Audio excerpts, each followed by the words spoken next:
Un épais voile blanchâtre, une odeur âcre. En milieu de matinée, poussés par un vent d'ouest, les fumées issues des incendies en Gironde ont déferlé sur la région à la surprise générale. Dans le ciel, c'était tout gris. Ouais, ça nous a fait Ça très empêchait peur. de respirer un petit peu. Ouais. On avait du mal à En plus, respirer. l'odeur, Ouais. c'était... Au début, ça a fait vraiment peur. Franchement, moi, j'ai eu peur. Vraiment, c'est presque larmoyant. Larmoyant d'avoir à 2h30 de route les fumées de ce désastre. C'est un désastre. Les recommandations officielles ont suivi. Fermez vos fenêtres, évitez les activités physiques en extérieur.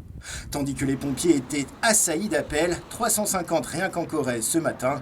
Mais qu'on se rassure, les conséquences sur la santé restent minimes.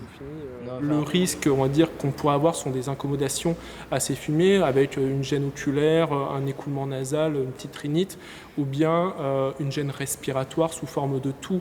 Et encore, il s'agit essentiellement des personnes à risque particulier, en particulier les enfants en bas âge ou bien des gens ayant des pathologies respiratoires particulières.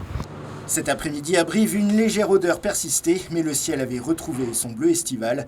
Le maître mot de ce phénomène, l'imprévisibilité. On n'est sûr de rien sur la durée, sur les territoires qui vont être touchés. Selon le sens du vent, ça peut s'intensifier, rester sur plusieurs jours. Voilà, rien n'est certain. On est obligé de surveiller ça particulièrement toute la journée. Par mesure de précaution, les petits brivistes en crèche ou centre de loisirs sont restés calfeutrés aujourd'hui.